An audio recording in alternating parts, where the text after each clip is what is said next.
Six Flags America, a park serving Maryland for over 50 years, is now closed forever. And it's been closed for the past 20 days, so I thought it would be a fun idea to rank all of the roller coasters that ever existed at the park.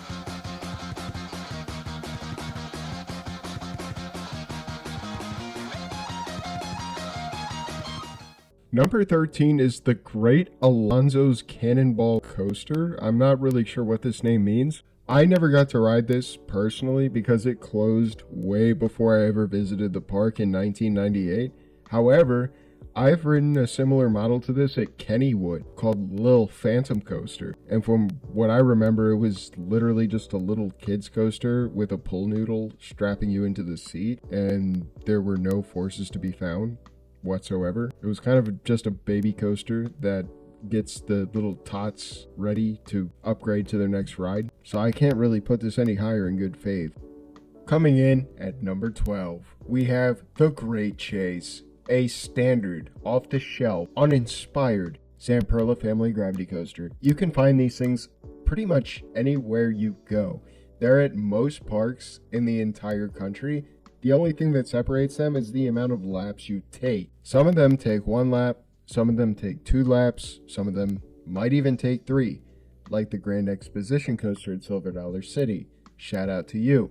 However, the Great Chase at Six Flags America it's a good coaster for kids to get their feet wet with the roller coaster game, but it's a layout you can find anywhere. The only exciting part of the layout is that ending turn right before the station. You know the one. If you've been on one of these family gravity coasters, you know that turn. That turn coming into the station where it's weirdly profiled and you almost get like whiplash and CTE going into that one. Yeah, that's the one. Other than that, I can find it at so many other parks. This thing is not unique at all. It's just there for filler. And that's why it's above the previous coaster. The one that I've never ridden before personally, but I've ridden ones like it. Number 11 isn't exactly a hot take, because a lot of people share the same opinion that I do, but it's going to be Professor Screamore's Skywinder. This is a Vekoma SLC that, before getting refurbished, was one of the worst coasters in the world. After getting refurbished, it didn't improve much, only marginally. It got marginally better because the pain that you had from banging your head side to side on the old Vekoma restraints has been transferred to your crotch. So we're not really reducing the pain here, we're kind of transferring it somewhere else. This ride isn't good. I disliked the ride after the refurb so bad that on Six Flags America's last day of operation, I refused to ride it. I took some videos of it, as you can see here, but I did not ride the coaster itself because after the refurb, the ride was still bad, and I made sure to point out that even though the ride sucks, I'm not going to ride it. The layout itself is really solid. However, the track work and the execution of the ride itself, not so much. This is supposed to be a thrill coaster, and the fact that it is this low in Six Flags America's historical lineup speaks volumes about the quality of the ride. Coming in at number 10, we have Firebird, the first ever B&M. Now, I know there's some sentimental, historical, whatever value to this ride. I just can't really get behind it. This ride was a lot better as a stand-up coaster, and I'll get to that later. But as a floorless coaster, this doesn't track well because the heart lining doesn't fit the profile of what it's currently at. You're riding on a floorless coaster designed as a stand-up coaster. Your heart line's all out of whack. So the inversions, every transition is not designed for that floorless train. So every transition, you feel it. Not only that, every track joint, you can hear it. This ride does have some smoothness to it, don't get me wrong, but the layout itself is a little weak, and the smoothness doesn't make up for it. It's got a lot of rough patches to it. The fact that the ride itself has a weak layout, paired with the fact that the floorless trains don't pair well with the heart lining and the track structure for a stand-up coaster as it was originally designed, just makes the coaster feel awkward and clanky. It just In my opinion, it should have stayed as a stand-up coaster. Coming in at number 9, we have another coaster that has come to this park from Six Flags Great America.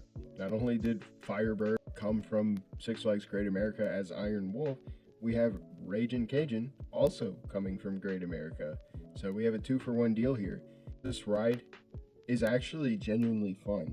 It's got goofy sound effects. Well, I guess past tense. It had goofy sound effects. The spinning was pretty good, and the ride itself was fun for families. A lot of people could have enjoyed this ride. This is a ride that a lot of people can come up to, they can enjoy. It's a family ride at its core. Everyone can have fun on this ride, except for me, because apparently I'm weak sauce. I can't handle spinning like that. But if I could, I probably would have ranked Ragin' Cajun even higher than what it is now. But this is just a Reverchon spinning mouse coaster that you can find at a couple other parks that are still operating.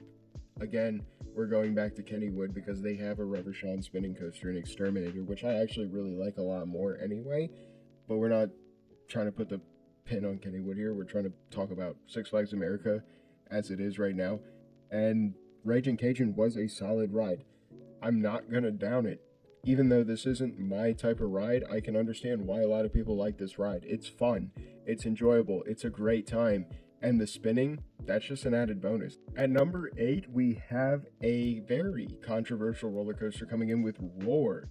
Roar is one of the earlier GCI coasters before GCI knew how to do good coasters, and if I'm being honest, I don't really mind it that much. Roar gets a lot of hate. A lot of people say Roar is one of the worst coasters ever. It's so rough. It has a bad layout, yada, yada, yada. But if I'm being honest, Roar is not as bad as people say it is. It's a solid ride. Yes, it isn't as smooth as, other coasters. But I mean, in today's climate, with new coasters being rough, especially from B&M. Sorry, didn't mean to throw that shade. But this coaster isn't as rough as people say it is. It really isn't. It's a solid ride. It's fun. To an extent. This ride encapsulates what early GCI is. A lot of, twists and turns and high rise, turnovers, and I don't know the terminology for it, I guess, but this ride encompasses a lot of what early GCI was all about. Wooden coasters. And this is a pretty solid wooden coaster. You can't lie. I see a lot of controversy around this, people saying it's a horrible coaster, it's one of the worst coasters ever made. You might think that Roar is one of the worst coasters ever made for the fact that this coaster came 8th place in this list, but I beg to differ. Six Flags America as a whole has a lot of solid, decent mid to upper tier roller coasters, and Roar is sitting in the mid tier. I feel like it's far from the worst coaster ever made. Let's stop pretending it is. Okay, so here we go. We're getting with the variants here, but this still counts as a separate credit because it's a different experience. We got number 7 coming in with Apocalypse. Apocalypse is Firebird, but better because it had the original stand-up trains. So imagine a coaster running with the trains that it was designed to run with. That is Apocalypse. I really liked Apocalypse. I didn't get headbanging or anything. I thought Apocalypse was smoother than Firebird because the trains that Apocalypse ran with, quote-unquote, stand-up trains, are the ones that the ride was designed to run with. So now we're running with floorless trains. That makes the ride worse. But when it was running with stand-up trains, this ride is very comparable to Georgia's Scorcher at Six Flags Over Georgia. If you've ever been on Georgia's Scorcher, don't lie, that is also not a bad ride. I rode that and it was pretty good. I didn't get any headbanging. The transitions were fine. It was a solid ride. It was a fun time overall. That is what Apocalypse was like when it had the stand-up trains, which is why I never understood why Six Flags America transitioned Apocalypse into Firebird. The coaster worked so well with stand-up trains, much like Georgia's Scorcher, but it never kept those stand-up trains. Why? Maybe because Six Flags wanted to invest in the park without actually investing into the park, and in the process, they made one of their good coasters bad. Apocalypse was one of them. It was a really good ride. I really liked it. Coming in at number 6, we have a very interesting coaster, to say the least. The one that Ragin' Cajun replaced, we have Two-Face, the flip side. This is another coaster that I personally did not ride this exact coaster. I'm going to be real with you. However, luckily for me, this is a model that has been duplicated and put in other parks. The one in reference here is Invertigo at Kings Island. Both of these are Vekoma Invertigo models. They are basically the suspended version of the boomerang, where you have both seats available to face each other, which is why I thought this name was actually quite fitting. And it's also surprising to me that this is, I think, the only coaster ever themed to Two-Face, which I've never seen since or before. I think we need more coasters themed to Two-Face, because that was pretty interesting to me. But this is a really intense ride. This ride pulls a lot of positive G-forces. I grayed out on Invertigo, so I imagine I would have done the same on Two-Face. This ride pulls so many forces, it is so intense, but it isn't rough, which is surprising because most Vekoma boomerangs, the standard ones, are rough. Number 5 is another roller coaster that I haven't personally been on, but I actually rode its sister coaster. That's right, you heard sister, because number 5 is Python Aerodynamics Shuttle Loop Launch Coaster, which, if you weren't aware, is the sister coaster for Lightning Loops that used to operate at Six Flags Great Adventure. One went to Six Flags America, and one went to Frontier City in OKC, which is where I rode it. I rode Diamondback at Frontier City, which is the sister coaster to Python at Six Flags America. And I gotta say, I really love this ride, more than I should have, probably. When you look at the layout on paper, it's not that complex. It's barely a launch, really. It's kind of just like a push. You get pushed off a station track, you go down a drop, traverse a loop, and then you pop up into a section of straight track, get launched backwards, and then do the entire thing backwards. However, what they don't tell you is that no matter where you sit, the front, the back, you're getting airtime either way. It just depends on where you sit. If you're sitting in the front, you're going to get crazy ejector going down the backwards drop. So when you traverse the layout forward, you're sitting in the front, you're going to get crazy, and I mean absolutely crazy ejector going backwards. But if you're sitting in the back seat, you're going to get crazy ejector on the first launch when the back seat goes over that first drop.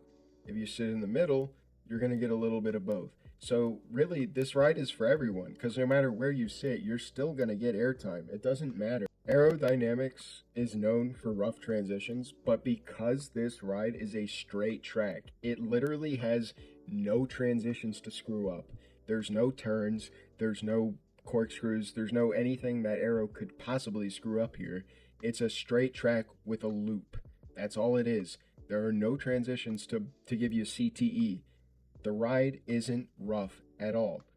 I would know. I marathoned Diamondback at Frontier City because it was that good.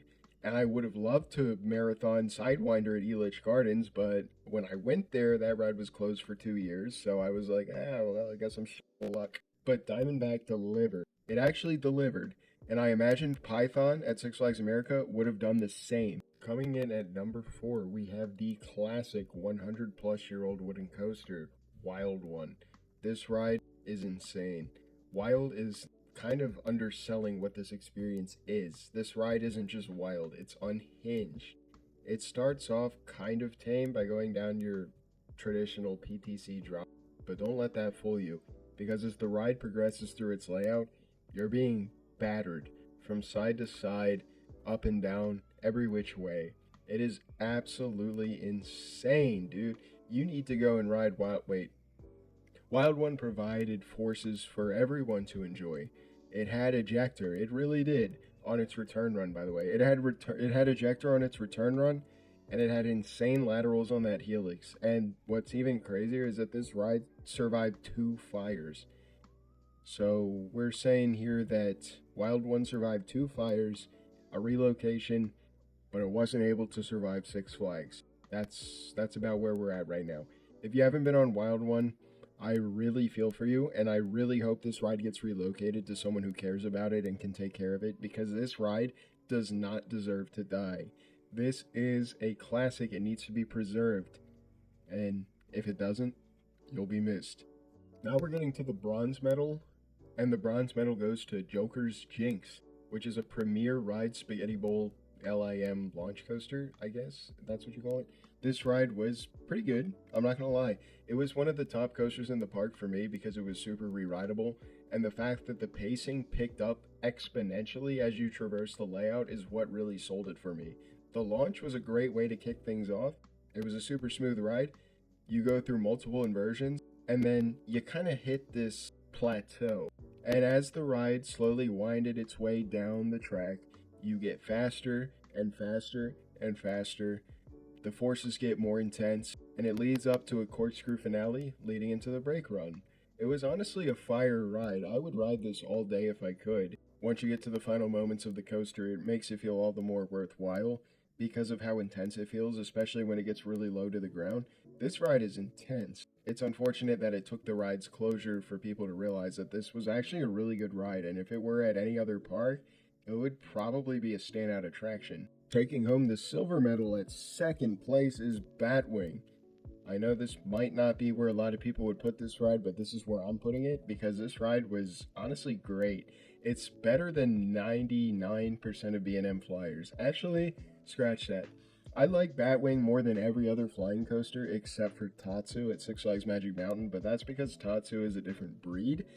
Batwing just sits on a flat piece of land and somehow manages to be better than all the other flyers I've been on. Of course, except for Tatsu because it's on a freaking mountain, but that's besides the point. It provided just the right amount of forces to provide a good time, a fun time even, without making me puke my guts out. I was actually able to re-ride Batwing, and the fact that it was a smooth ride only adds to it, because mind you, this is a Vekoma Flying Dutchman. And if I'm being honest, Batwing also had a better layout than a lot of like the Superman, well, I guess all of the Superman flyer clones because they all have the same layout, but Batwing had a better layout than those. I'm telling you. Coming in the gold place, numero uno, Superman Ride of Steel. This is an underrated, it was an underrated hypercoaster for what it was. This ride was absolutely crazy. People like to praise Millennium Force at Cedar Point for how good it is, for how crazy it is, for how absolutely groundbreaking it is, for how face melting it is. Okay, Millennium Force ripped your face off, but Superman did the same thing too. Superman, at least at Six Flags America and Darien Lake, this Superman at Six Flags America was basically a miniature Millennium Force. People love to put Millennium Force at such high esteem, but they fail to mention that Superman is basically Millennium Force, but smaller. It's a similar experience, at least in my opinion. I've ridden both in the front row, and Superman is comparable to that. You go down your not-so-steep drop. The drop isn't steep, it doesn't give a whole lot of airtime, but the wind in your face makes up for it. You hit a pretty decently sharp turn to the left, and then you immediately rise up into an airtime hill, which does give airtime, as seen by the POV video that I took on Six Flags America's last day. Immediately following the airtime hill, you go into a very large helix, which is this ride's main point of criticism. Oh my god, it's such a wide helix, it takes forever to go through. There's no forces. Who cares? This is awesome, this is fun. You're riding through a freaking low-to-the-ground helix, feeling like you're Sonic the Hedgehog running around in circles, dude. This shit's fire. I don't know what you're talking about. This is fun. I feel like coaster enthusiasts just love to hate coasters that aren't Steel Vengeance because it's just fun. Screw that, dude. This shit's fun. After that, you go through a weird, like, straight section of track that's like 300 feet long. I shit you not. I looked this up on Google Earth because I wanted to confirm. It is literally 300 feet of straight track, which, why? You could have put a speedo there, but it's a clone of the one at Darien Lake, and Darien Lake's speed track, I guess. There's nothing happening here. It goes over the water, so I guess that's maybe why that was designed like that, to make it feel like you're running on water. But Six Flags America's like, I bet, let's clone this. So you can't really hate the straight track that much. It's an iconic moment. It's a conversation piece. And then after that, you pop up into another airtime hill, and it did give ejector airtime. You get tossed into another wide helix that people love to complain about. Again, coaster enthusiasts love to complain about everything, and this is like something they complain about a lot. Oh, it's helix. It's a wide helix. There's no forces. I'm not passing out. My blood isn't draining down to my ball sack. I don't care. This shit's fun. What's wrong with you? And then after that, you pop into 3 more airtime hills that give ejector. It's a fire ride overall. The layout isn't the greatest. I will say that. It's not the greatest. But how can you say Millennium Force is an S tier ride and say Superman is a shit ride when they both essentially have the same ride experience minus the helices? They have the same forces. What are you complaining about? One's just taller and faster. I don't get it. Whatever. That's for another day. Superman takes the cake for the best ride at Six Flags America, in my opinion, for those reasons. And if I'm being honest, all these rides are going to be missed. And I just wish maybe some of them could be saved. But if you enjoyed, leave a like. If you have some shit to talk about me, leave it in the comment section below, dude. I love arguing with people. So if you want to, like, get mad at me and, like, yell at me in the comments, do that, please. I'm begging you. But if you got nothing to say, then I don't know. I guess you can close off the video now, because that's about the extent of the video right there. I'll catch you in my next long form video, I guess.